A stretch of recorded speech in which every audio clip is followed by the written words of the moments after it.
Alright, thank you very much. Welcome everybody to Titanfall 2. This is a movement shooter developed by Respawn Entertainment. The same guys that made Apex, but this game is actually good. And yeah, I've got two wonderful commentators. Say hello. Hello, I'm Robert. I'm a glitch hunter. What's poppin'? Hi, I'm Zweek. I made like 3 videos about this game, and like 15 years ago or so, I actually held the world record for like 5 minutes, so that's cool. Those are my credentials. Alright, and with that, I'd say we instantly go. I don't know, I'm gonna count down, and then that's time. So 3, 2, 1, go. Alright. Now, the most important sentence regarding this game is that this game runs on a very heavily modified version of the Source engine. Oh, he said the And thing. he said the thing!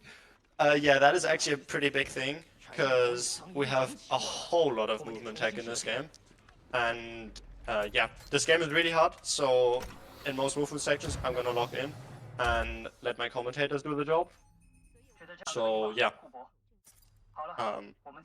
This is where the movement begins.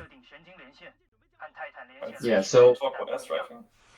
yeah, so when Dadadu said like this game runs on a heavily modified version of the Source engine, what that means is that like Source engine mechanics such as air strafing, like you see Dadadu sort of like looking left and right while jumping and like moving through the air, that's called air strafing. And the nice thing about it is it lets you move in a curve through the air while also gaining speed at the same time. And what we'll also be seeing in the gauntlet is damage boosting, which is unique in the gauntlet itself because we're completely invincible here for some reason. Well, not really for some reason, because it's like supposed to be like a simulation and everything. So we can kind of just like let a grenade explode in our hand and use EPG boost as much as we want with absolutely no repercussions whatsoever. Yeah, in general, this is just a tutorial section, kind of. We can't die, we're supposed to hit these targets, go through this movement section. We're gonna go through it very fast with all of those frag boosts, but later on in the game, any one of those frag grenades, if we throw them wrong, they can kill us from full life. So they're very dangerous normally. Alright. Making it through very good. You can actually be so fast here on this trigger that the gauntlet doesn't start again, and we want it to start again so that we skip some dialogue. Also, we're pretty much finished the level now. It's just a bit of waiting now, which is a bummer, but yeah, that's how it goes. You know what was messed up for like that entire section? What that we were just doing? I had no game feed whatsoever. Like the Twitch wasn't loading, the RTVP wasn't loading. I was like getting blind for that. That was really funny. But I can see again, which is dope. But there's gonna be a bit of delay for me. Alright, we're doing a funny little thing here, which doesn't save time, but this is like the favorite thing to do for me. Let's see if I get it. I didn't. Oh. I got it a bit. You can like make BT come from an angle, and usually I'm pretty consistent at it, but yeah, I'm a bit nervous. Yeah, it has the very technical name called the funny angle. Yeah. You can make BT come in from a straight horizontal line, or sometimes like partway through the ground, and it's very funny. Would have been cool to get, but yeah, as I said, doesn't save any time. It's just for the funsies. Alright, in this section, we listen to Lastimosa's monologue, and like all these characters that you can see here are actually characters that, like, they are part of the game in some way, shape or form, so we're gonna meet them later on. Some of them are annoying, some of them aren't. And yeah, in general, as you're gonna see in the next cutscene as well, there's a lot of foreshadowing going on. And we're gonna keep you updated on what the story's looking like every now and then. But yeah, I don't know. I don't know about you guys, but I don't watch speedruns for the lore. This game starts out a little slow. Like there's a lot of intro cutscenes, the tutorial is a little bit of restricting. Like this is another like big cutscene that we can't skip. But as soon as we're like getting into the next level and out of cutscene hell is when the speedrun really ramps up. Also, it should be said, in any percent, we can actually skip the cutscene that comes after this, which says like 3.5 minutes, and really just revive the game. We call that the 18-hour cutscene skip. You're gonna see in a second why. And yeah.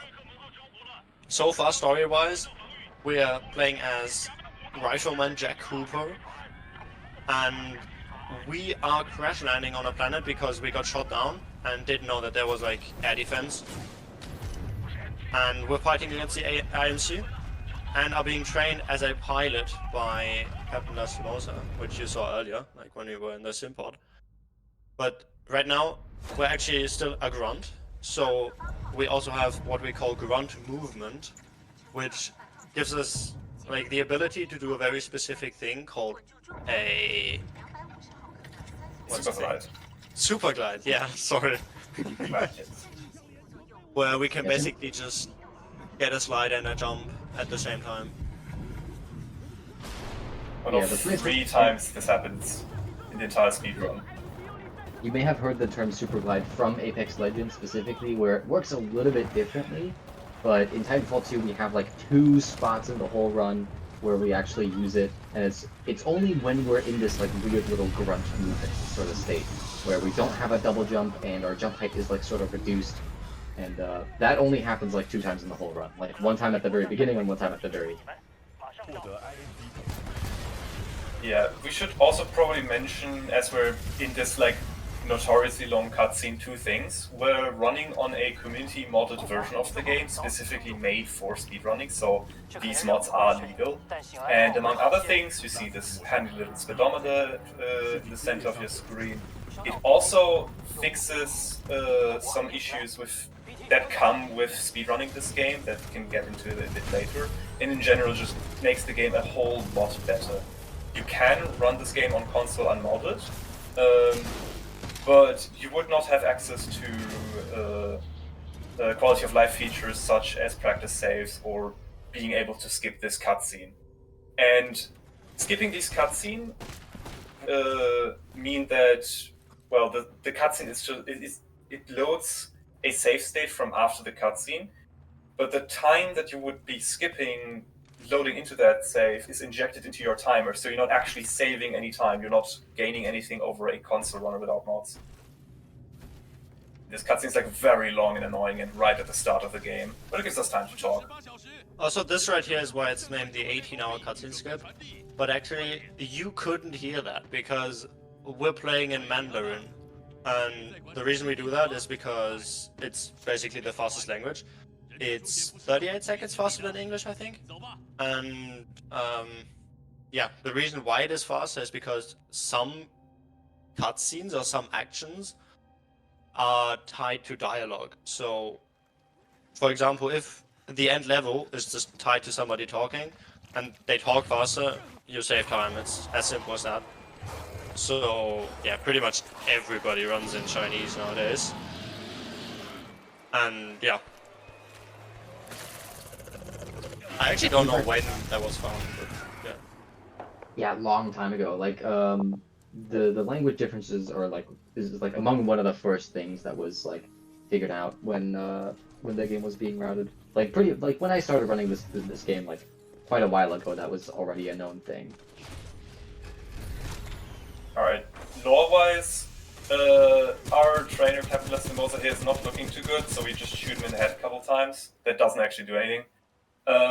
He got beat up by the IMC, and now with his dying breath is transferring control over of his Titan to us, which is like this big mech robot suit hovering over us right now. And this is essentially like when we'll become like this very powerful pilot guy in control of these tanks. Also, this is pretty much where the run starts. Like, the cutscene, or the save file that we talked about, would load us in pretty much right about here. Yeah. Yeah, this is where the run picks up. Yep. Now we're getting into heavy movement, so I'll let you take over. Yeah, so this is probably the first level where we can start talking about one of the key movement mechanics in Titanfall 2, which is called a wall kick. So pretty much anytime you have like a regular wall running mechanic, but an interesting thing happens when you jump off of a wall immediately the moment you touch it. Is that you get this impulse away from the wall when you jump off of it, and if you jump off early enough, like if you jump off within like 5 frames or less, then you don't get slowed down to the wall running speed, and you get that speed boost basically instantly. And the nice thing is that if you keep getting wall kicks and you can maintain that speed, you can build up speed pretty much infinitely. Like as long as you're like cracked enough and you can hit those like 5-frame windows, which get harder the faster you go because the friction becomes so much more. It becomes a lot more unforgiving at higher speeds. That can get like pretty nuts in a lot of segments where you have like 2 parallel walls right next to each other, which is something that is coming up like pretty soon in this level. It's called a ravine, where we'll get to see what that can look like when you can just bounce back and forth between walls, just building up speed and just like shooting through segments really, really fast. That's very good. Grabbing up the first battery, what we're trying to do is, so we got control of BT, but he's out of battery juice, so we're scavenging 2 new batteries for our friend. Nice little strat coming up here. If we crouch, slide and jump onto this slope at a specific time, very nice. We get ejected horizontally forwards. Cooking this frag, killing these grunts, we need to clear them out before we can insert the battery. Very well done. And this is the section that Zwick talked about coming up now. Yeah, this is ravine. I'm gonna just like shut up for a second so you can see what that looks like. Just keep an eye on speedometer.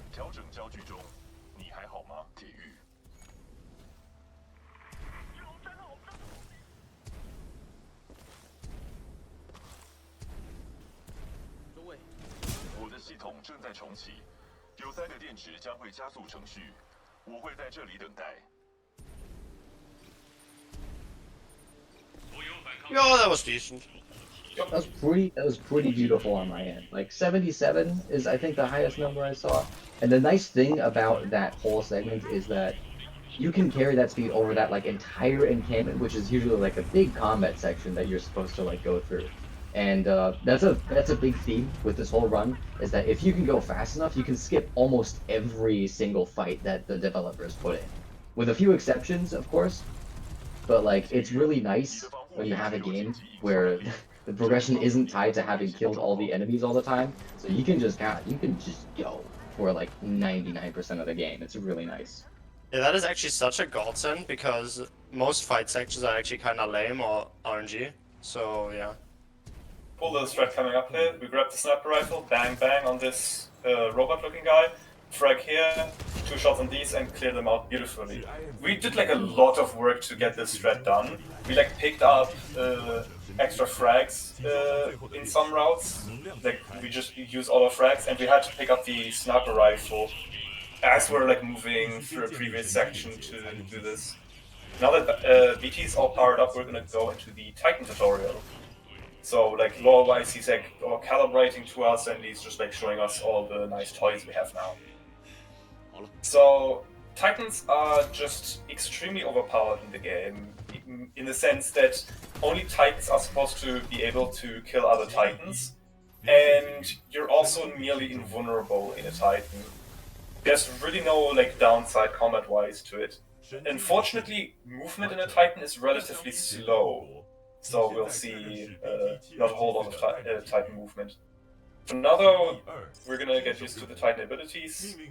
Hold on, the stream was buffering for a second. Okay. Alright. This Titan tutorial is very scripted and extremely optimized, so it looks like an auto-scroller, but when we know what we're doing, it can be sped up by quite a lot. So our first ability is this Vortex Shield. It catches projectiles and throws them back to the enemies that shot them. And we're trying to manipulate which projectiles we catch and where we throw them to, specifically like these 2 robots surviving to use their projectiles to kill these more drones. The rocket launcher targets multiple enemies at once, but I have to clear them out very particularly to speed this up. A few more bullets there. It's very good. That was a very clean one. Yep, that was beautiful. And only now that that we've killed them all, we get to move. We get access to our machine gun. We get one more ability, which is the electric smoke. And my stream is dying. There's a funny little strat coming up here, where we just shoot him, and he deflects my bullets back at me, and I deflect them back again, and then he's just dead. That's funny little strat. Saves a bit of time. And yeah, that's like the first kind of boss fight done. Yeah, we like to call that strat the no-use strat. And that is the level BT done. And now we're going into Blood and Rust. And the game wants us to be in a Titan, but I don't want that, because being in BT is slow, like really slow. So what you're gonna see me do is instantly disembark and just throw 2 nades at my feet and hopefully go fast. Wish me luck. 铁玉 ，IMC 会继续寻找我们。我们生存的唯一机会是与安德森少校在离这里60公里处汇合。我们要生存，就得懂得应变和适应。Alright, I think I'm back. Yeah, pilot movement is just a lot faster than Titan movement due to crouch kicks. We just can't really get up to 90 for long periods of time. But we're not intended to actually be outside of BT here, given by all the enemy Titans and this damaging red goop on the floor. Like, going invisible here because there's 2 enemy Titans. We play on the lowest difficulty, but still, those Titans have the ability to kill us in 1 or 2 shots. I have been one-shot by those Titans on many occasions, yeah. Same. I'm actually traumatized. It's pretty tragic. 铁玉，我正在追踪你的位置，建议你寻找出口。 Yeah, Blood and Rust, now that we have like a couple of tight hallways, this is a great opportunity to start talking about tap strafing, because Blood and Rust is kind of the first level where this becomes really relevant. Because normally when you're air strafing, you can only turn so fast. There's like a variable in the code that's called air accelerate or air acceleration, which determines how tight, effectively determines how tight you can make those turns.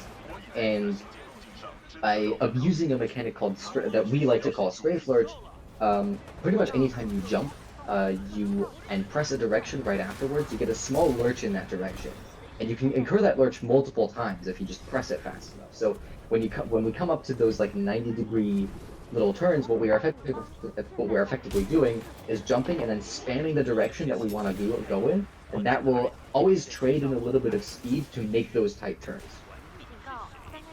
So the delay is going to make this a little bit hard to say for me, but pretty much anytime you see Dadadu make like a sharp turn or kind of corner like that, when he's coming into it with a lot of speed, especially up here where there's going to be some pipes.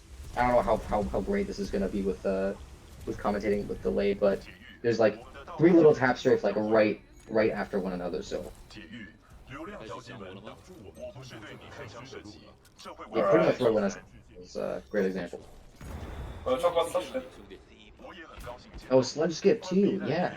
So Sludge Skip is it doesn't look like a lot, but it's actually massive. So the way that Dadadu basically just embarked onto BT there, you're not supposed to be able to do that, and that skips like 3 minutes of a wave fight.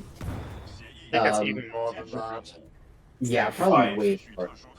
It's like the thing is I have no idea because I've never really done that fight since joining that fight because it's easy press in the entire game. There's like 2 really big skips that are like huge time saves that are fortunately really easy to execute on, which is just really nice. Also, we're fighting Kane now, and because we went Titaness earlier, I don't have the tone loader on. So I have to fight Kane with Expedition only, but if we go fast enough, which we luckily did earlier, this still saves a lot of time. So yeah, we just have to deal with this, but it's a good strat.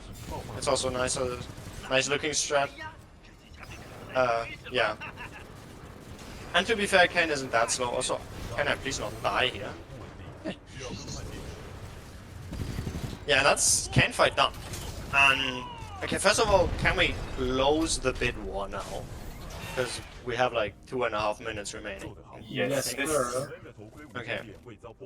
And we want to take this time Yeah, no, go ahead. to explain crouch kicks real quick, because Zwick said earlier that I'm doing wall kicks and I'm jumping instantly off of a wall, and that is technically a lie. Like, Zwick is an evil person. I'm sorry. I'm sorry. I'm sorry. So the thing is, if you are on a wall and you wait for a bit, the game pushes you off. And you gain a bit of momentum away from the wall, and you can gain that by just crouching. Now that doesn't look like much, but if we combine that, like crouching and jumping at the same time, we get that impulse from like a regular wall jump, and an impulse from dropping away from the wall, and combine those to get a bit of a different angle, but much more importantly, 3 more speed on every single kick. And that is like huge and completely revolutionized the game when it was found. Like, I guess back in 2022 or 2021. Like, it's kind of crazy to say, but that was found before I even started running the game. So yeah. Yeah. All right. It's definitely one of the biggest discoveries ever. Yeah. With that, we have to close the Abyss 2 out of bounds versus normal route bit war. Thanks so much everyone who donated. The out of bounds won handily with 116 euros to 0. That is a Holy shit. lot. I guarantee you will not be disappointed. That is a route that is very crazy. Okay, go ahead with Abyss 1 for now though. So this is the next level that's coming up that you guys donated for. Thank you very much.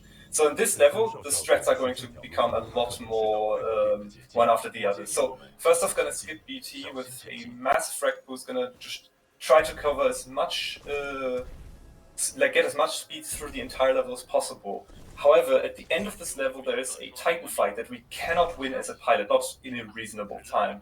So what's gonna happen is we're gonna have to go out of bounds. So these next 3 levels are all routed in such a way to make this level extremely fast.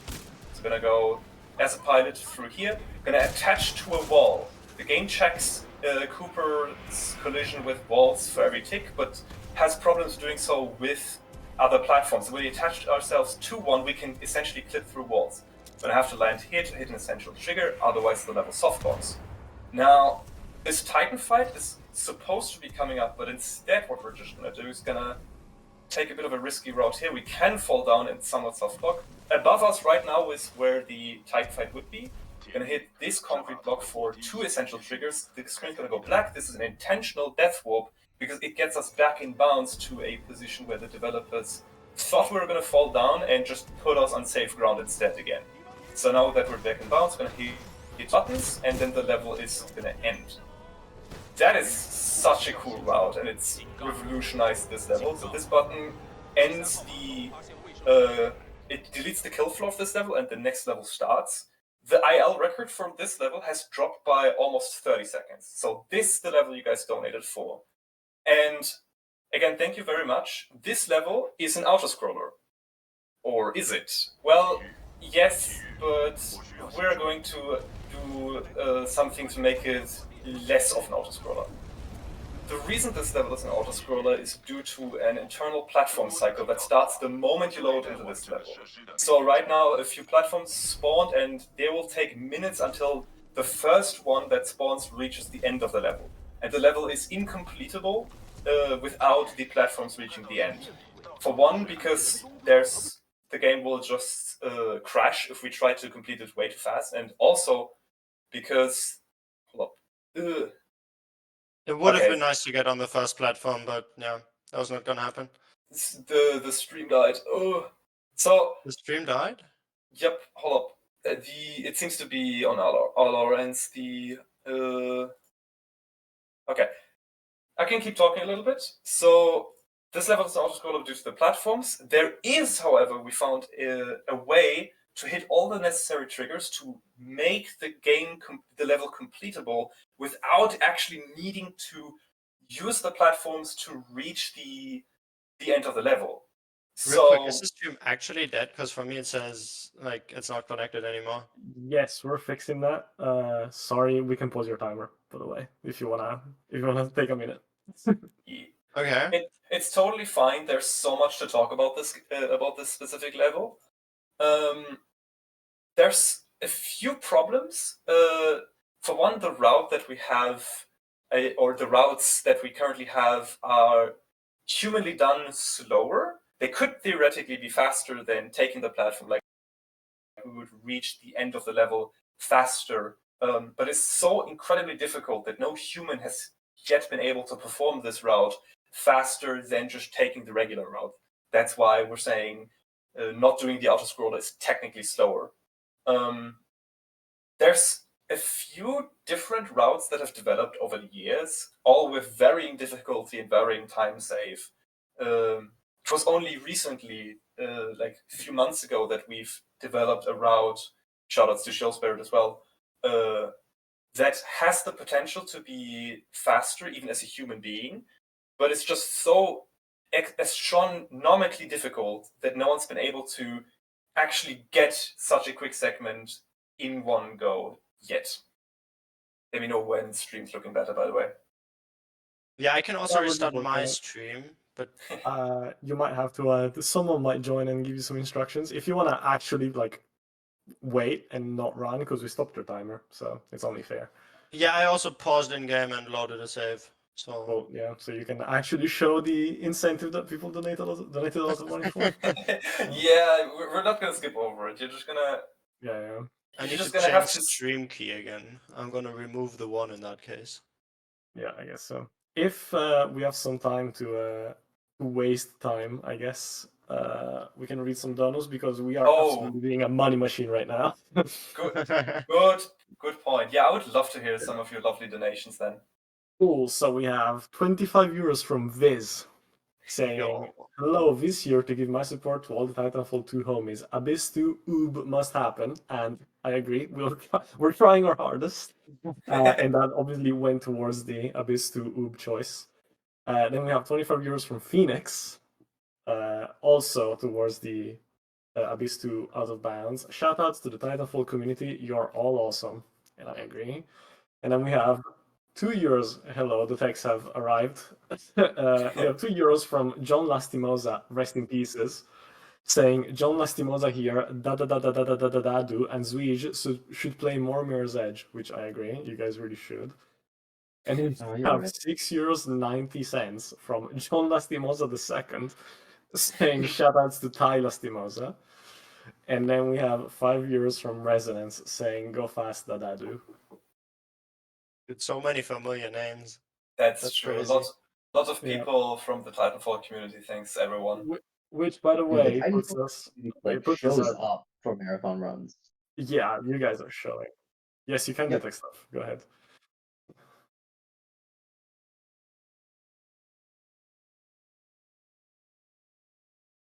I did already restart, and I removed the 1 at the end of the stream queue, so it's just my username again.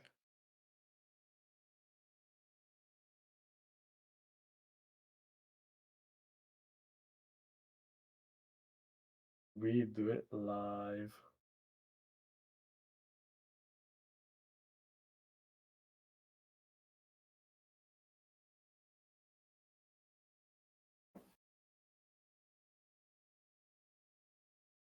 We're back?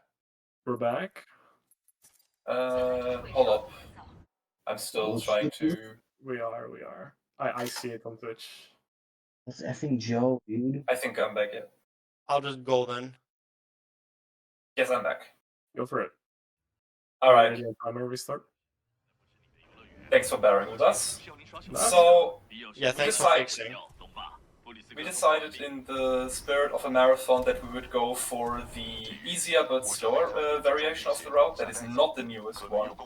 Simply because we wanted to actually show a legit run without desperately needing to cheat. Oh no.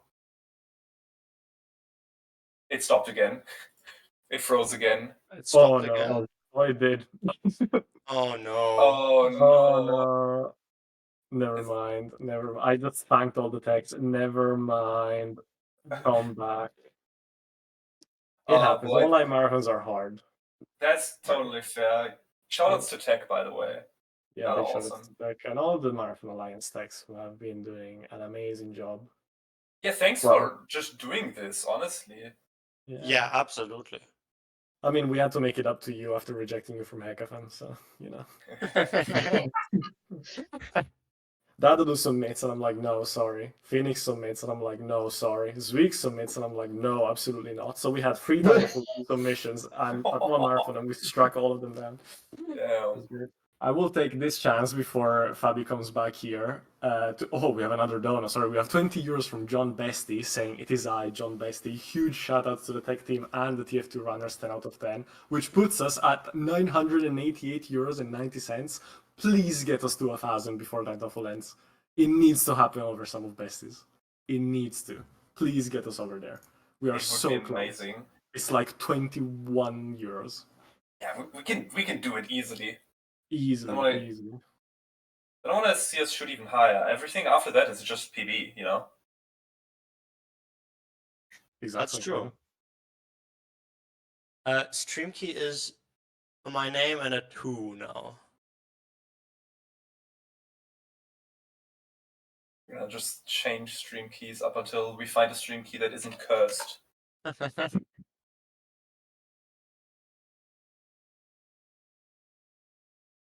Okay, sorry, I've just been informed that my math sucks, and it's 12 euros, not 21. I'm going to go for it. So... Yes, it appears All right, so. dope. So we can go for Swagginos again. Hey. Swagginos is this launch from the platform that was barely visible last time. This just jumping off of a moving platform as it moves us forward. It's this insane movement speed. I can just rush through here up until these rocks. These are inbounds, but not really. You're not supposed to be here, but it's in the level. And you can just, if you know where to go, maneuver over them up until to the last platform. And there we would have to wait. Normally, if you guys didn't donate, or donated for the other option rather, we'd have to wait there for several minutes just for a platform to catch up. There is a cool strat that we're skipping with this route, but look at this. We're gonna hit several crouch kicks, go back. We just went here to hit a trigger, and now we're going out of bounds. Wow, beautiful. More barely visible rocks. Nice wall kick here. Oh, okay. Oh, nice, makes it across. That is very scary. And now there's an invisible kill trigger underneath all of the level, except for a tiny gap. We're at the very edge of the level, and the kill trigger doesn't reach all the way. So now we're underneath the kill trigger.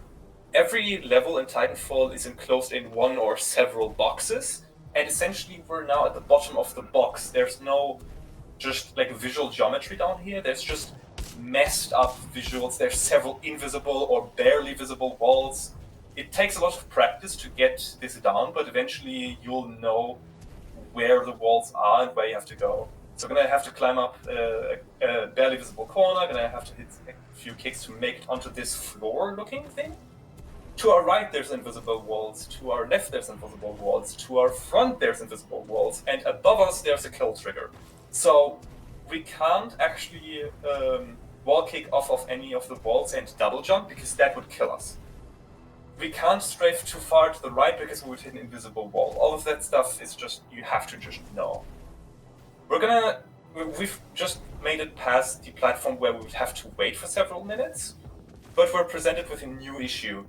Above us is still the kill trigger, and we want to go up so that we could end the level. And it took a very, very long time until we found a tiny, tiny corner where the kill trigger also doesn't extend all the way, so we can go back all the way up. So we're gonna lodge ourselves in the corner and repeatedly wall jump up. We're gonna see a nice little strat here. If we crouch and repeatedly hold and jump into the same corner, we can get a bump launch and get just stack upwards velocity over and over and over and again and make it upwards extremely high. So we're right now way above where the level intends us to ever be, and we need to go even higher. We need to escape the walls that the level is trying to hold us in. Fortunately, looking up, you can see this. That there's like a hole in the wall. So now we're like in the highest point of the level, and we need to. Unfortunately, we need to still go back again, now above the kill trigger. That's because we need to hit one more required level trigger to actually end the game. If we don't hit that trigger, the game just soft locks. So I'm gonna have to hit several hard to see but not strictly necessary wall kicks here. Ooh. Okay. Yeah, that's a bit scuffed, but it should be fine. It's fine. This is just very hard because you're either kicking on a wall that is entirely black or a wall that is invisible. Going to go into a tiny little gap here in this machine. This gap is roughly 1 player model thick. To your right you have invisible wall that's wall runnable, and to your left you have invisible wall that you can't wall run on. And we have to go in there to hit that required trigger, and now we go all the way back again. The fact that this route works at all is a miracle. It is similar to like stars aligning. We should probably say that all this detour that we're doing right now is only necessary because we're not hitting the trigger from an inbound point. Like, we have ways to get there, but those are stupidly difficult. Yeah, I'll mention that there's like, yeah, one trigger that we need to hit. There is a modern new way of hitting that trigger without using a platform. However, it is very, very difficult. People are getting better, but no one's dared to implement it into full game yet. And only the craziest of individuals have even attempted ILs briefly with that strategy. We're working on making it even better, but right now it's just crazy difficult. Anyway, making it all the way back to the top of the level, now that we've hit all the required story triggers, we just have to make it to the end, and technically we'd have to wait for a platform to reach a certain position. We're way too slow, so the platform's already there. We're gonna go onto an invisible ceiling, drop down, kick off of a very dark rock, and make it all the way into here. This is where the platform would catch us up to. Now we have to like climb up a little bit more. This is the platforms that assemble up in here, and this is where the route ends. This is where any percent regular and the out of bounds route converge again. Thanks everyone for making this possible. This is amazing. And And this was actually an amazing route. that was so good. And like, you made it look easy. I assure you, it is not easy. That was so good, Dadadu. Well done. This level isn't Thank done. you very much. We still have one big skip, but this one's free. There's just a hole in this wall right here. So let's start to crouch through it, and that's big because there's a fight scene. There's a fight scene coming up, and we don't want to do that. And the way this fight works is that all of these moving platforms, etc., they're not good to coordinate a fight with NPCs and such in. So what the game does, instead it turns off the lights, and it teleports you to a separate copy of this fight arena where everything else is present. The enemies, the geometry where enemies can walk on, and also the end level trigger. The end level trigger is always active. So when we stand in this specific spot here, when the lights go out, we're gonna fall into this trigger. Very quick before I move Aris back in, this level has a bounty set out for it. If you somehow find a humanly viable, faster way to end this level faster than the autoscroller, essentially like unbind it from the autoscroller. If you somehow find a way to make it into the trigger at any time in the level, before the platform reaches its intended cycle, you will end the level, and you will earn, if you show it to us, $2,000. That bounty is still out. And I think someone else might have some good news coming in for us. Aris? Yes, sir, I do, because during that out of bounds black magickery, we hit 1,000 euros. Let's go! With a Thanks, 12 everyone. Yeah, with a 12 euro donation from Viz saying 1,000 euro, easy peasy, that goes towards the Like a Dragon Gaiden incentive, language incentive in Japanese. And then we have €2.34 from Cologne Drinker 12 saying, here's my monthly allowance, best of luck to Dadadu. Let's fucking go. Thank you very much. Thank you so much. Alright. You're in the Besties block. That's all I wanted. I could stop hosting now. So Now we still need you, don't leave. fine, I'll stop. Alright, thanks so much. Let's continue. Now, this crazy route that started last level ago, where we skip BT and go out of bounds without the autoscroller level, that's actually been routed up until this level too. Because what we forgot to mention, or did not have time for, was that only when you're inside of BT can you actually pick up weapons model. Also, this is a cool little skip, just get into the cylinder as it rotates, it makes it a little faster, that's cool. We don't have the weapon loadouts that we're supposed to have, and we're also going to skip BT here, and there's a boss fight at the end that we would really like to skip. Now in the past we would need a specific weapon loadout with a specific ability that lets us skip this boss, but we found other ways around that. Let's see, Dadadu. That's not ideal. Ooh, yeah, Might die here. all of those rocks are accurate with their collisions, so if you're just not extremely precise with your movement, you will hit a pebble and you're going to lose all your speed, and those titans can, again, one or at most two shots kill you, even on the easiest difficulty, it does not matter. Also, all those rocks that fall from the ceiling, they're just complete RNG. Alright, gonna go up until here, this is where the fight against the enemy Titan Ash starts, and similar to what we saw before, when we initiate a Titan fight as pilot, BT will teleport to us. And we have BT like... Nah! Come on! That is so unbelievable. No! That is an extremely rare bug that we have no control over. We don't know why it happens. BT just sometimes does not get teleported, and we don't know. It's extremely rare. And that is like less than 1 in 100, I'd say. That is so rare. Yeah, that is fair. Oh my god. Very, very rare. So what's supposed to happen, that was the biggest commentary quiz I have ever done. Supposed to happen is BT is gonna teleport here, let's see. Okay, he's here. And his default loadout has this electric smoke. It forces enemy Titans, but also BT when he's alone, to dash out of it. It's a damage source, so he's trying to avoid it.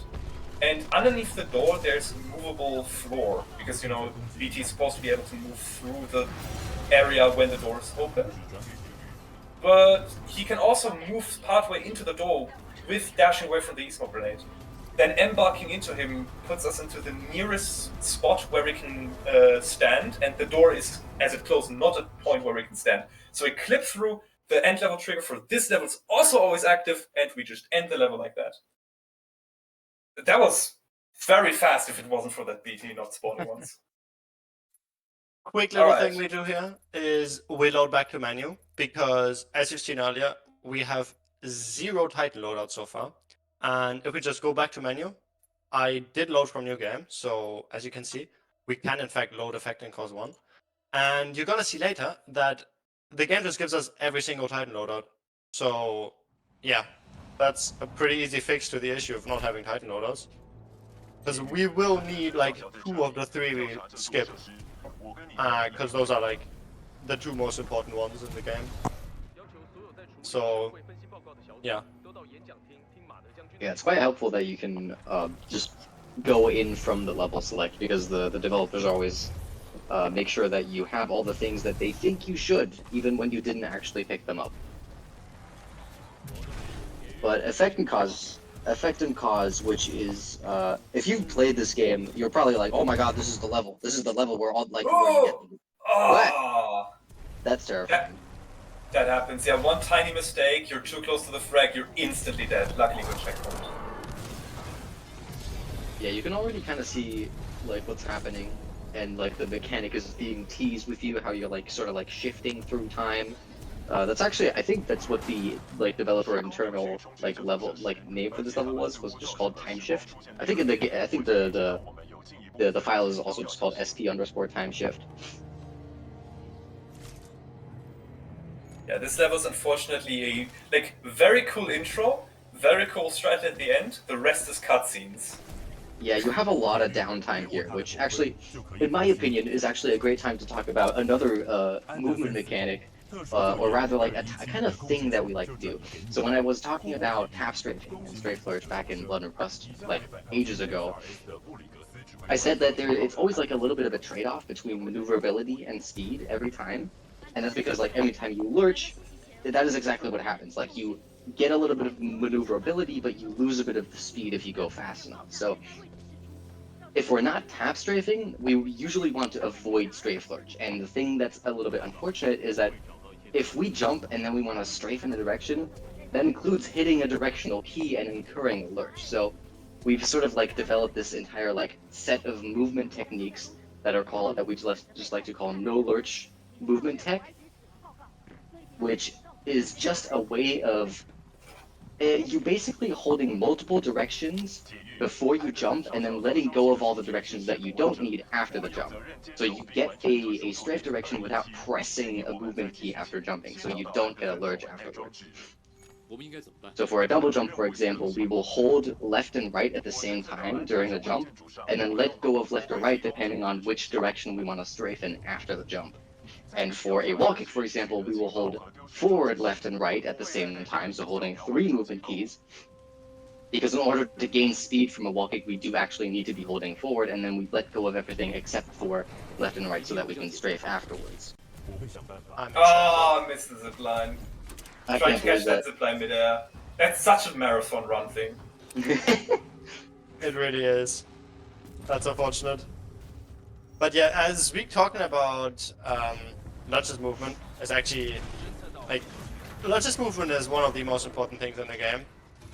Because of course we've talked about crouch kicks earlier and they're nice and everything, but nothing gives you as much control of your movement as no lurch stuff. So yeah, I think no lurch stuff is in my opinion actually the most important speed hack, but Yeah. I guess you could argue about that. You could argue for it. I think the thing that's so unfortunate about lurchless movement tech is that it's so important, but it's also just so invisible. Like there's hardly a point in the run where you can like point out like, oh, that's no lurch movement tech, because we do it everywhere, and it's kind of impossible to see the difference between doing it and not doing it if you don't already know what the run is like. Yeah, and right now we're in a level called Effect and Cost 2, and this is really cool because we can swap time on demand, or like on a button press. And the way this works is they basically just put 2 levels on top of each other and teleport you like up or down depending on which timeline you're in. And really with a simple solution, just do this really nice effect and make or create one of the best levels in any single player game I've ever played. Like this is awesome. Yes, even movement-wise, I love this level quite a bit. It's I think this is also a great level to show the power of tap strafing, because you'll have a lot of these like long hallways where you build up a lot of speed, and then right at the end you need to make a 90-degree turn. Like pretty much right after this like little cutscene, there's like a long hallway, and then Dadadu will do like a tap strafe to the right through like a tight door into the next room where there's another little cutscene. It's a little bit unfortunate. This level is a lot. It's like very stop and go type feel, where you'll be moving fast and then you arrive at a room and then you have to wait for a bit, and then you set up yourself so that you go through a door as quickly as possible with as much speed as possible, and then do a tap straight through a door, and now you have to wait for a little bit more.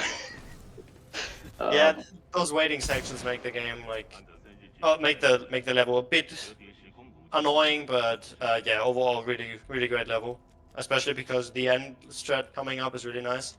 Yeah, this room in particular has a really cool strat for getting through that door at the very end really quickly with as much speed as possible. Is we set up like so far back, and then we do like a whole circle around the room. We call this the blender, because we're kind of like we're spinning up the blender and building up a lot of speed, and then making it through the door with like 55 kilometers an hour, which is like way faster than if you just like sprinted through. And ideally, we want to keep as much of that speed through all of these tight hallways, which is very, very difficult to do. And now we're coming up to Hell Room. There's a strat variation that we like to call Hell Room Hyper Zipless, which is just like there's a lot of variations for this room. Now that was just a regular Hell Room Zipless, but there's like slight variations of the route where you do like one wall kick more off of like a specific thing. That's called Snuggle Slide, by the way. That's also actually really complicated, but it's just over so fast, and the level's already almost over that it's like, do I even try to explain it? It's so cursed. Watch Sweet's video about it. Yeah, I have a video where I talk about that thing, and it's like in and of itself, but for like 7 minutes. It's pretty unhinged.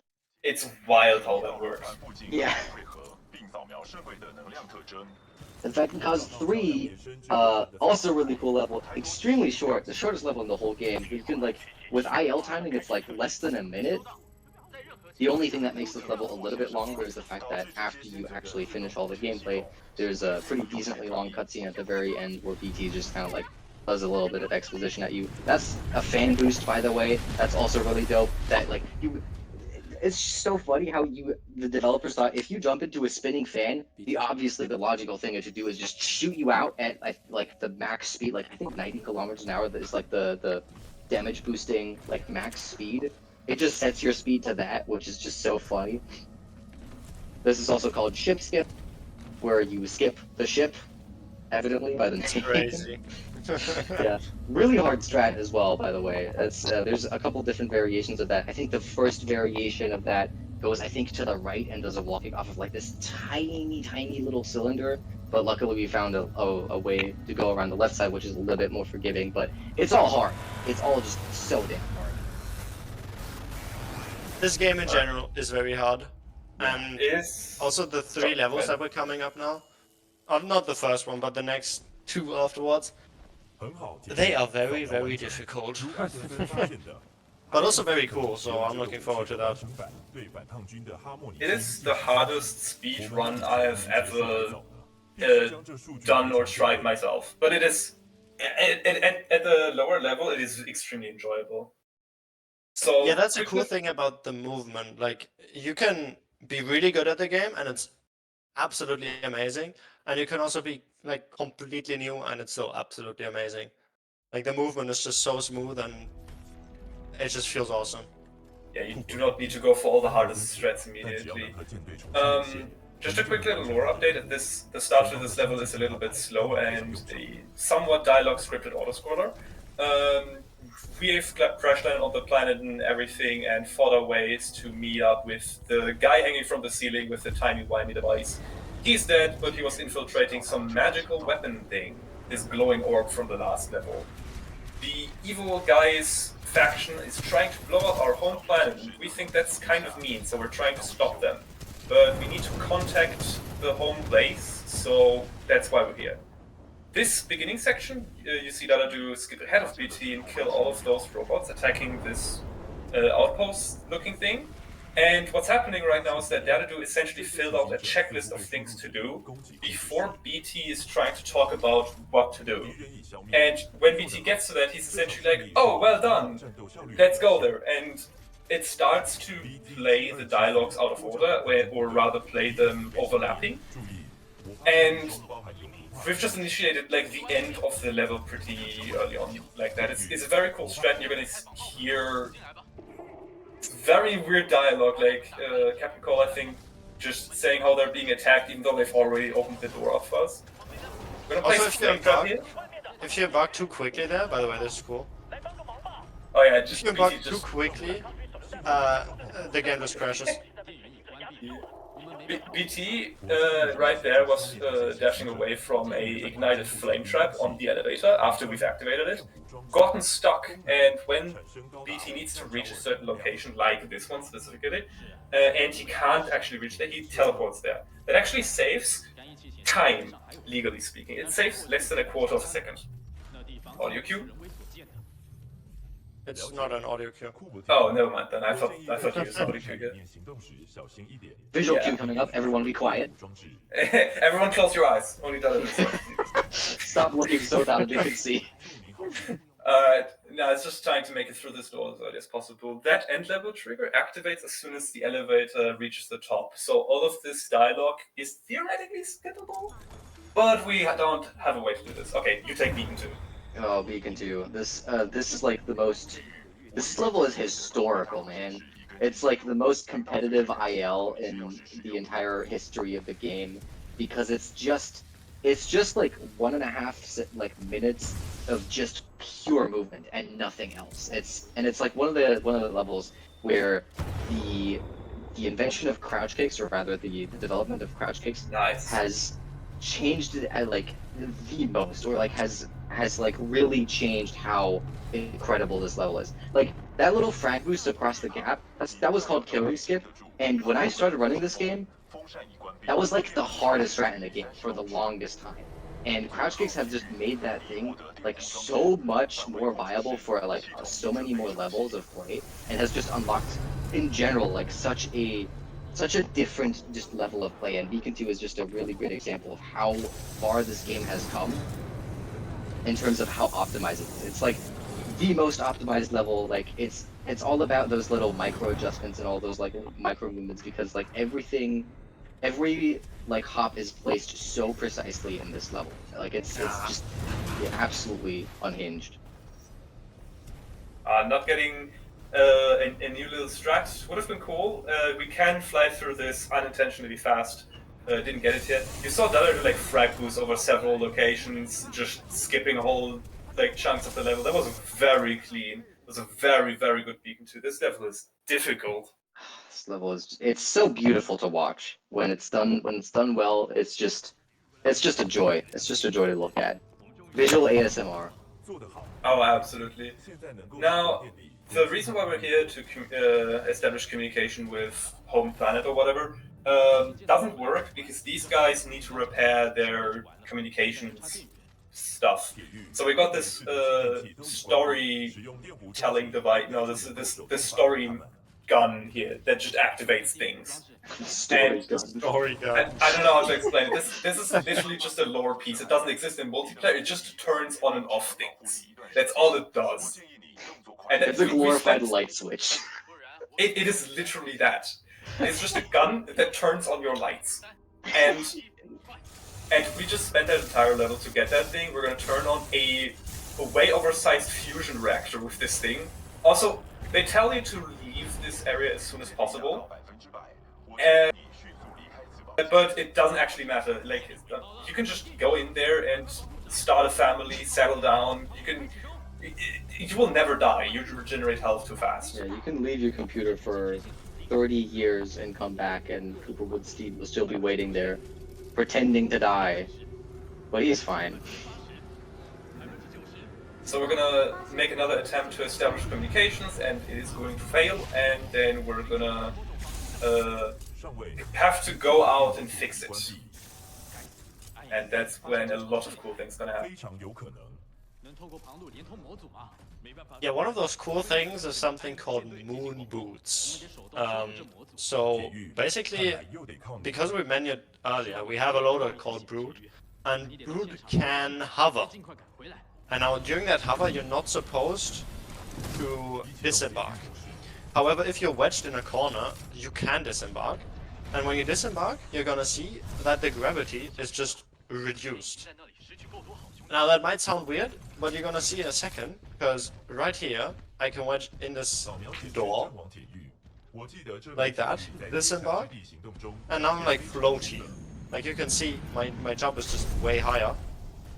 And we're gonna use that, because if you played this game, then you're gonna know that getting thrown over to this platform is like kinda cool. However, because we have less gravity, and we can just jump out of BT's hand, we can go way further, and ideally get to the dish, like in one throw. This is insanely hard. Oh yeah, right, we go through a building at like 100 kilometers an hour.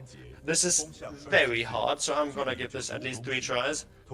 The same with the next threat coming up. Like, this level is insanely hard. Wish me luck.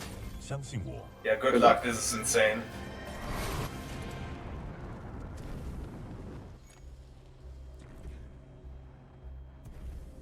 Yeah, that's not ideal. I'm gonna reload that checkpoint. That's fair. Yeah, now this is Hyper Fastball Deluxe. That strat name is crazy. It's strat too.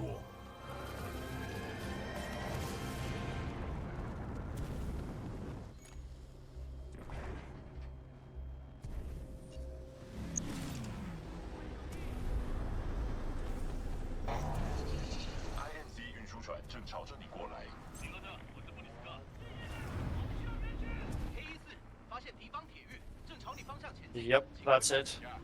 Oh, nice. Let's fucking go. Beautiful. Okay, the next threat is also insanely difficult.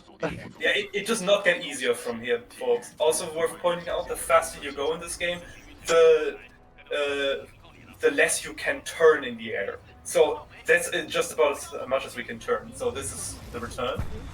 Oh. Yeah, okay, I'm already gonna load checkpoint. As Yeah, I said, no, I'm this- gonna give this at least 3 tries.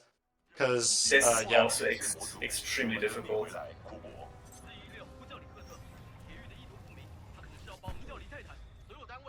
So basically we're gonna try to get launched here. Oh no, I lost my double jump here. Okay, at least one more. At least one more. Yeah. Similar to getting launched in Abyss 2 with Swaginos, platforms launching us and us jumping off of them gives us very weird velocity. And also, it gives us an even weirder double jump. We'll hopefully see that in a second. I'm gonna go for a cooler variation here. I'm not sure if it should... It should work. Yep, nice. Oh boy. Very nice. Oh, good. I have a bit of delay, but I assume you hit Coopering? Yeah, I see it. Oh my god. Oh, I just saw it. That is so good. That is like the That's best variation of that strat. That strat is insanely hard and it saves a lot of time. So what we did is we went to the fight platform and hit its trigger before we hit the initiation trigger for the fight. What that does is it skips a timer within the code of the game that if we were to kill all the enemies, it would prolong the fight for longer by infinitely respawning some enemies. These enemies do not respawn now, and as soon as we kill the last guy, we can move on. This is just an auto-scroller skip and it saves a lot of time. It is beautiful. It makes this entire level just exponentially cooler. So we can already go up, and instead of doing the intended thing, having BT throw us up, climb up some stairs, do some parkour, we just go into a corner, climb up some walls. This is extremely easy and way faster too. Like, we're already up here. Yeah, this is like the unsung hero of this level, because this skips a lot, because BT wants to throw you again, and then you have to climb some stuff, and you could just go up and be like, yeah, I'm already here. Like, Alright. yeah. Also, we're breaking up back here. Cool little thing. Yeah, we brought the module from the other dish and brought it into this communication dish, which now repairs everything, but oh no! The enemies, they're detecting us now and they're sending in a lot more Titans and another boss fight. This boss fight is a lot longer than the previous ones, and it has a lot more other enemies, and they're extremely scripted. We also have a lot of these Titan loadouts now that Dadadu got from loading into a previous level from the main menu. So we're gonna look in a certain direction, stand in a specific spot when these robots spawn. And so they should I missed spawn my in a audio specific... cue. Oh, sorry about that. All good. They should spawn in a specific spot and at a specific time, and can you still make it? What we're trying to do is we're trying to manipulate 2 Titans to spawn in a very specific spot, and when we ignite flame traps while, like with our flame shield while looking up, for some reason it detonates them several times over, which melts any enemy in them. Thank you very much, multiplayer community, for that one. That was beautiful. Now Dadadu is going for a extremely difficult and somewhat inconsistent strategy. We don't know exactly how consistent it is yet. This is Scorch Richter. It is manipulating him to punch us and force him to stand inside duped flame traps for longer, so we can kill him faster. Yeah, that was very nice. Good. And then we have to use our core, essentially like our ultimate ability, to hover up to a specific point. The closest point where we can disembark from there is inside the building, skipping, waiting for the door to open, then we embark back into PT. The elevator rises up, so the new closest position is outside. Now that BT can't reach the elevator anymore, he teleports inside, saving even more time. And a funny side effect is now we are outside while this cutscene plays, which is not supposed to happen. But yeah, this is just a quick little cutscene as they're booting up this communications dish and finally establishing contact with the headquarters, home planet, I don't know. You can actually... By the way. Oh yeah, shoutouts to Next Tracer with a profile picture of a distressed Elmo who found this, and that's why we call this Elmo clip. There is a funny thing you can do while you're in this state, is that this cutscene that you're in, where Sarah is talking at you, for some reason, the devs did not make Sarah invincible for this cutscene. So what you can do is you can set up with I think fire stars or gravity stars, you can set them up in such a way that during this cutscene they'll explode on Sarah, and she'll die. Like, she'll full body give, and you'll just be talking to like a puddle of blood on the ground. Unfortunately, it doesn't speed up anything, but like, it doesn't crash either way, and it's just funny. Like, her dialogue just doesn't play. You'll like PT will just be talking to absolutely nobody the entire time. Very funny. Truly. Also, those zip lines that you saw earlier, like, those can crash your game. If you go up the zip line and you haven't touched it before, then your game will just crash. And yeah, also there's another crash for some reason, where if you shoot your actual while it's fading out, you could just crash. There's like a few crashes here, but yeah, you can avoid them pretty easily. All right. Coming up, we have found the location of this magical glowing orb device we saw in a time-stop vision or whatever that was. And we're chasing the evil guys down. This level has a ton of strat. This is one of the coolest levels in the game, in my opinion, and we're going to do a lot of things. Coming up, we're going to Titanfall into enemy territory, and we're supposed to wait for our allies to blow up a wall fortified with turrets and a bunch of enemies behind them. But we're not going to wait for them, that's slow.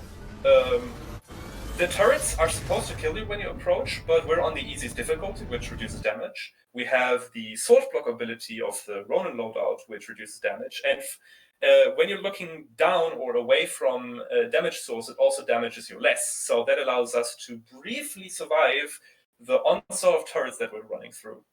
I believe the stream died again. I think I might just cry. Oh yeah, I think I died. It died. Chat, No! Chat, we're not going into the turrets. Chat, it's so over. It's so over, Chat. actually Jova. It worked well for a while there. Yeah. Hello. Yeah. We're so sorry. We don't know what's happening. It's totally fine. Yeah. I don't know, it could also be on my end, but I don't know. Or there's a 3 at the end now. Hold up. We're just going through the numbers. Yeah. Oh, hey, Fabi. I thought you just left.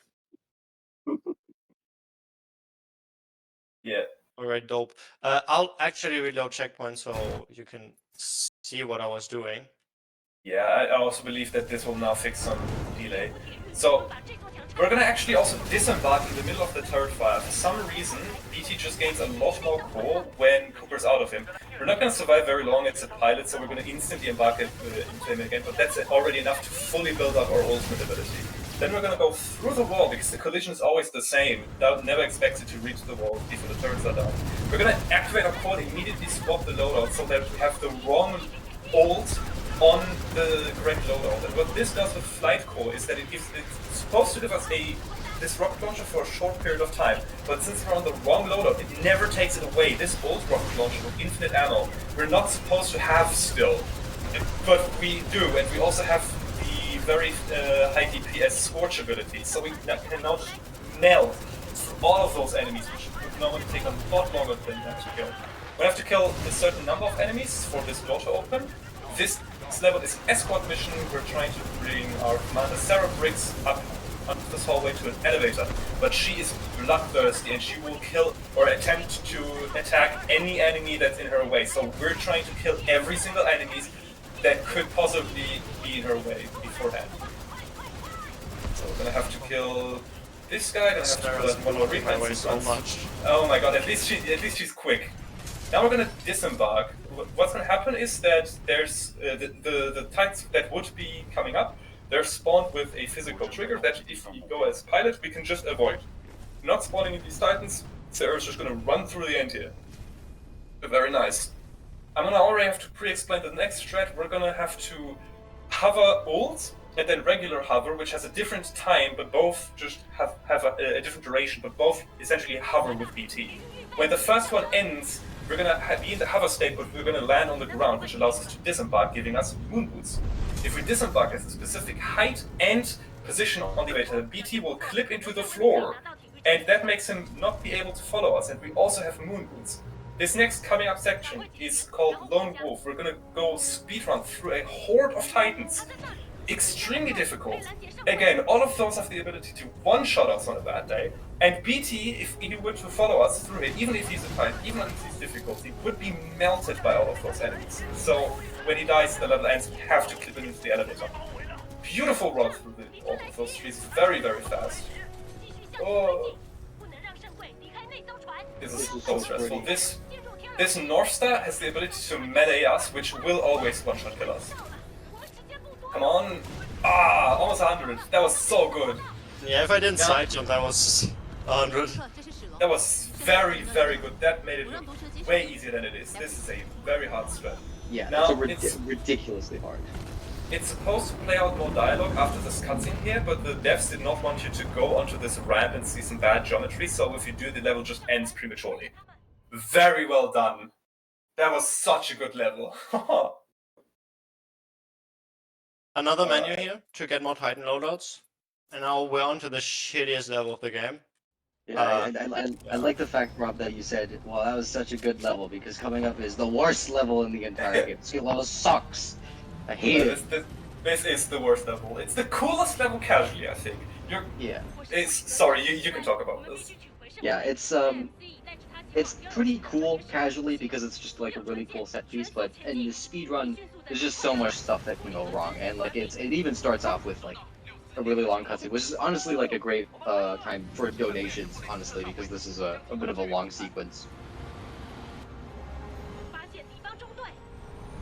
Eris isn't in here, by the way, so we're just gonna have to wait a couple seconds for Eris to like hit the memo and join the VC, and then like rattle off a couple of donos. Summon him. There they are. Let's Impeccable go. timing, fellas. What did you ask me? I totally heard it, but just do it again. just a couple of donos while waiting for this whole sequence to end. No, unfortunately no. After the 1,000, everyone was like, "Ah, my job here is done," and stop donating. But I can read your blurbs if you want. Oh damn! People slacking. You guys seriously didn't donate for such a long time? Come on, guys. You got more in you. SMH my head. SMH my head. But do give us like one blurb. Sure, okay, so the Marathon Alliance is an event that is made by a lot of European organizations collaborating to bring you the variety of European and more speedrunning. And the organizations involved are Bingothon, NSG, Germensch, Speedcon, Nitro, GSPS, who have the name in Polish and I refuse to pronounce, and Sum of Besties, which is us, which is the ones that brought the whole thing to over $1,000. Friendly reminder, we're very proud of that. So yeah, and we're raising money for Hope, which is a charity that does a lot of cool work. And now I know that you're about to do some crazy shit, so I'm gonna let you do it. Yeah, we're basically jumping from. Oh no. We're jumping from one ship to the next. Because usually we would get thrown by BT, but that is slow.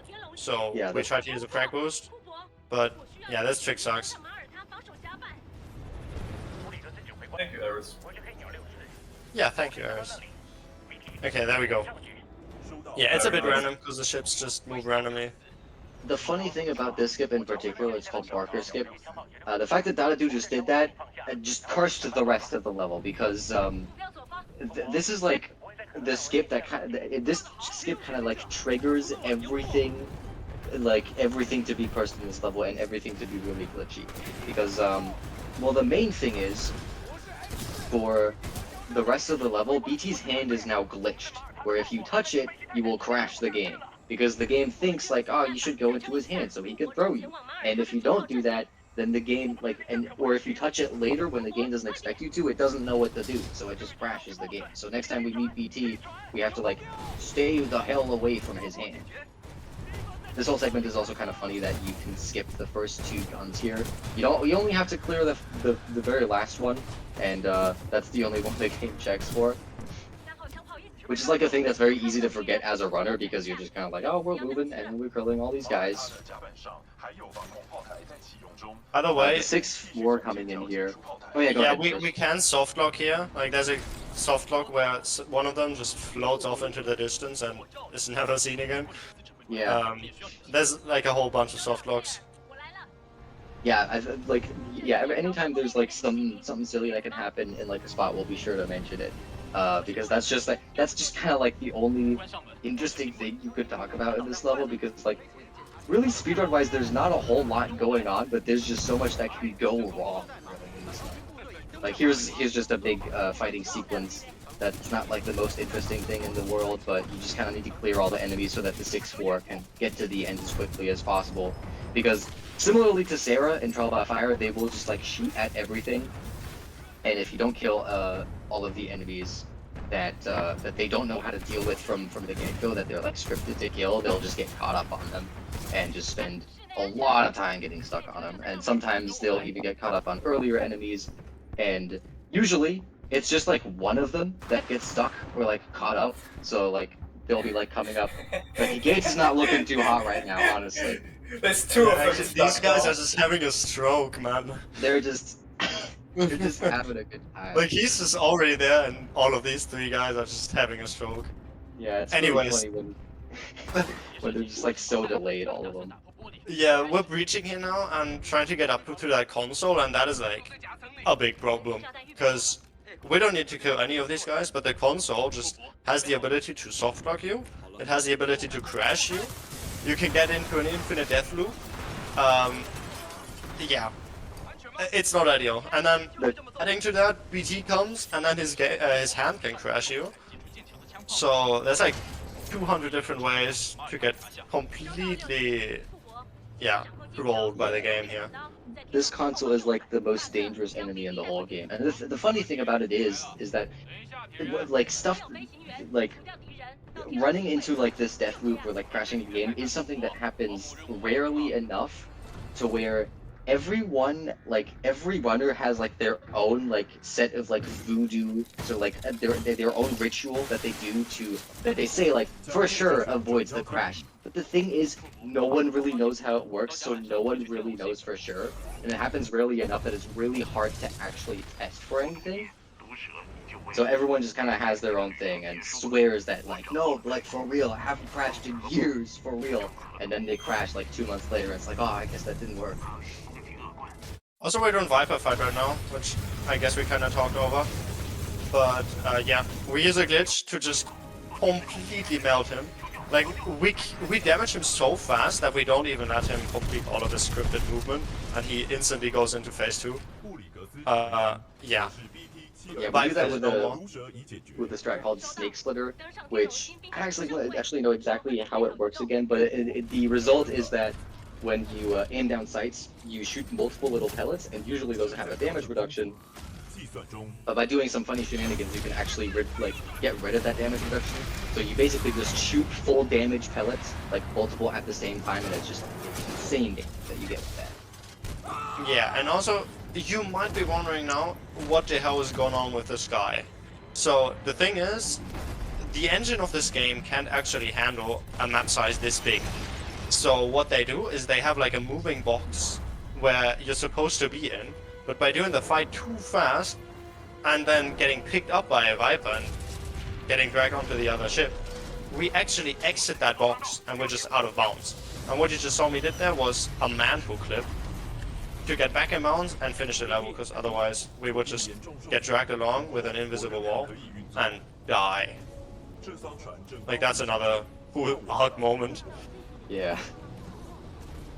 Yeah, this entire level is just held together with like duct tape string and just hope and a wish. And bubblegum. And bubblegum, yes. With strawberry flavor. Speak, sir. I have a question. You have a question? Yes. Yes. It's from Viz, or Viz rather. I'm not sure. I called him Yeah, Viz. this is a question. And he donated €6.90 saying, okay, fine, Zwick, here's your donation. When's your video gonna be done? When's my video gonna be done? Yes, sir. Never! I'm hoping for it to be done this year at least. That's the goal. But I got no promises. I'm like very close to done though. I will say that. I'm very close to finishing. That's epic. Alright. Story-wise, there it is. There's the magical planet-killing energy source weapon MacGuffin. And we got it, but our ship is crashing. Oh no, we have to be quick. Spoiler alert, there's one more level left. Oh yeah, no. we're crashing. Unfortunate. Yeah.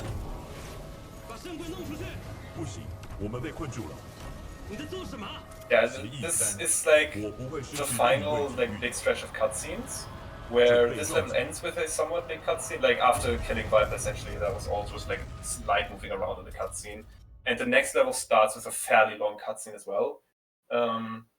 Honestly, most runners don't actually hate these cutscenes because right before the last level of the run, which is also very, very difficult, we're not complaining. This is a good way to like cool down, collect yourself, and just relax for a second. Yeah, this That's cutscene actually- is like pretty nice. I'll give you that. It's true for some people, but like for other people, I think Lord Fluffy actually has gone on record saying that they actually kind of hate it. Or at least like some people have gone on record saying they kind of hate it because like this sort of downtime only like contributes to the nerves. So it's like it's different for everyone, but I kind of get what you mean. That you just have this downtime towards the end of the run. Also, to keep the outro a little shorter, I should like use this time here to say that if you're interested at all in running Titanfall 2, we have a community Discord that you can find under our speedrun.com page, for example. We would love to have you. Learn the run. We have tutorials, we have compendiums, we have a lot of people willing to teach you things. And Yeah, I think that's the most it'd be important great to have thing. you. We have a great community. I'm sorry, go on. I agree, yeah. And we would love to have you. There's actually, if you're interested in running this game, there is a separate bounty out for every single new runner. Well, I believe there's a limited number of bounties to claim, but none of them have been claimed yet. Every runner that reaches a time of 80 minutes or less gets $50. Simple as that. So go ahead, run the game. 80 minutes, that's pretty decent time. We're not gonna get that instantly. But it's a nice challenge, I like it very much, and we would love to have you. Watch Bliss clip to the floor right here, by the way. Yeah. He's just And gonna we'll make a flip little... over nothing.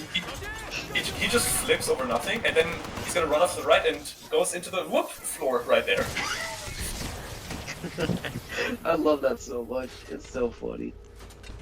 This cutscene is so bad, but it's so good. I love it. It's so janky. It's very desync, I believe, due to the language that we're playing on, and also just the FOV. You're not supposed to actually ever see Bliss out there. It's all sort of like. Also, BT, no, BT.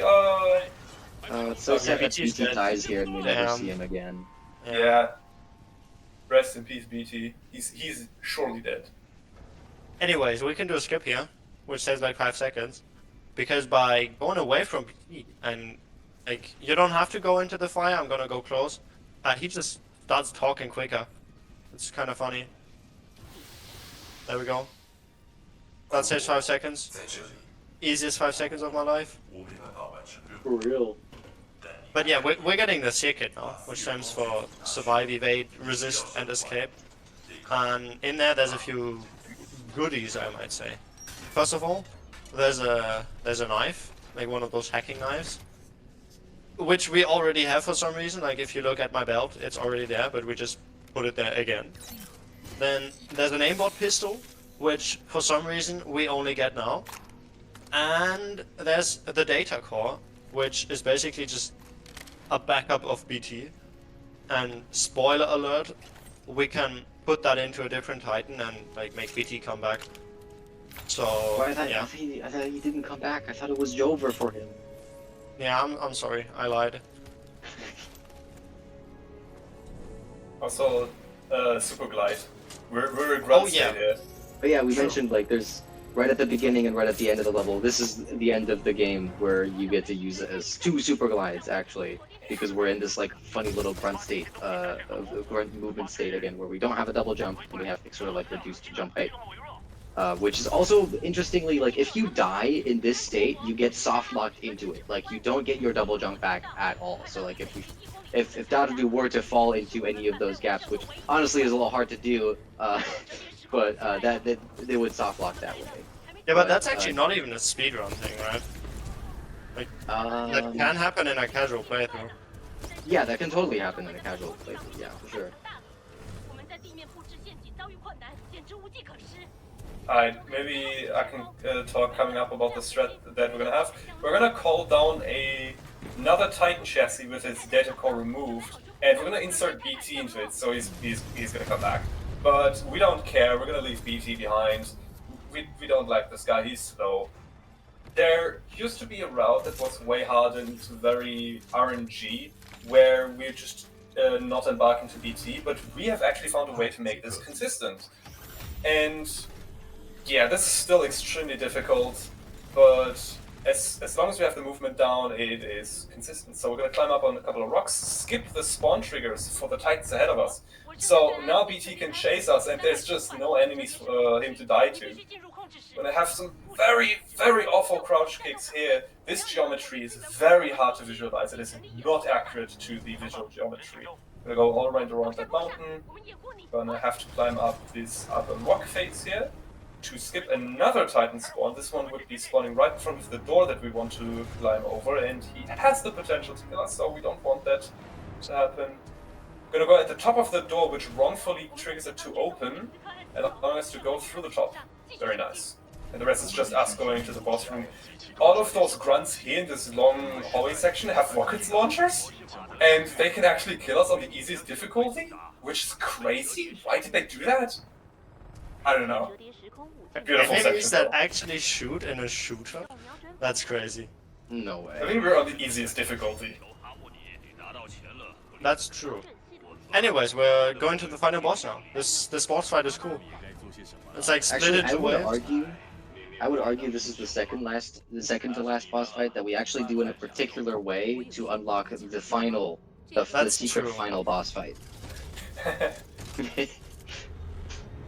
You're gonna see in a second what we mean, but for now, I wanna be very quick, because I do need to be quick to get like a 10-second time save during the cutscene. So yeah, using lots of flame duping, using our core wisely. In general, a pretty consistent fight. Yeah, this fight is actually like very precisely routed out, like pretty much everywhere. Like the way Dadadu positions himself every time, the loadouts that he uses, like the way he used the core right there to slash those 3 reversals, it's all like very premeditated and very precisely routed out, so that we can do the fight fast enough that we can activate a very certain glitch at the very end here. Who actually? 2. We're doing 2 glitches. So there's 2 things happening. So for one, what we can see is that we have our gun out, which we're not supposed to. And that's because we did sword core and then immediately pulled out the arc injector right afterwards. The second thing that you can see is that the arc injector in the top left is already lit up, which is also not supposed to be, and that comes about due to the way we did the fight in general, like with how fast we did. So we have our gun now, so we get to fight a secret final boss. We get to kill Blisk here.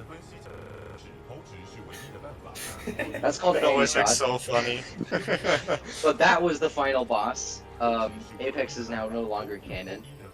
That's called Andy Shot, named after the person who found it. Not a speedrunner. They were just like found it on the Titanfall subreddit. They were called Shot Andy, and this is insane. It saves like what, like 30-40 seconds, because unlike in Beacon 3 where you can kill Sarah and you just like BT just talks to no one, like killing Blisk here just skips all of his dialogue. Like it just fast forwards the entire cutscene, because for some reason the way the cutscene is constructed is it just checks for when Blisk is gone, and by killing him he's gone. So he's just gone way earlier. And the gun being lit up here is also fast because usually there's this long sequence of all the lights turning on, like from the front to the back, and then it shoots you out. But now that the lights are all on, you know, it just shoots you out directly, which saves another like 10 seconds. So I think it's like 30-ish seconds for Andy shot, and then 10 seconds for this, which is what we call pre-charge. So like overall, the whole thing is like 40-ish seconds that you save just in this entire cutscene. It's really, really cool. It's massive. Also, time is coming up pretty soon. We need to do one more movement section, which we're ending off in style. We're doing a strat called Hyper's Escape, named after a very epic individual. Yeah, I wonder who came I up would with that like one. to meet him once. I bet whoever it is like really cute and good at video games. Yeah. They are. I've seen Anyways, them. time in like 25 seconds now. And we're gonna try to get a slant boost here. In a second. This last section is so cool. It's very difficult. It's just a perfect epic way to end this. I'm gonna slide off of this rotating thing and just get massive speed and just launch ourselves directly to the end. And time. There we go. That's beautiful. Titanfall 2. Oh, that was such a good run. With Yeah, a bit of technical issues. Well.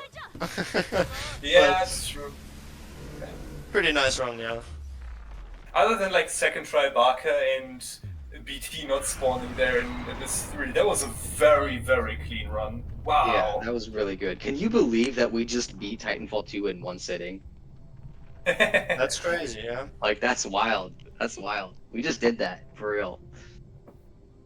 Anyways, we'd like to point out once more that please join our community if you have any interest to run this game. It's an awesome speed game. Honestly, it's like the best speed game of the last decade.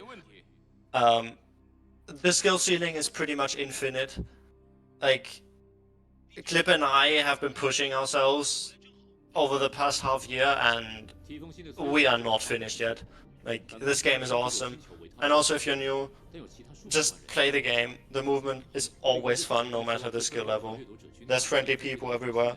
If you stream your runs, you're pretty much guaranteed to have top runners helping you. And yeah, in general, it's a really nice community. Alright. Well, I guess that's everything from us then. We gotta hurry up a little bit.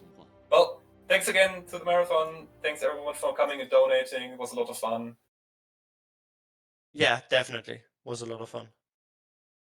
Thank you guys for the run. It was super sick. Sorry for the tech issues, but yeah, we made a lot of money with that incentive, and all of the movement is always super sick to say. I love Titanfall, so thank you very much for doing it and submitting and Yeah, being thanks for available having at this us. time.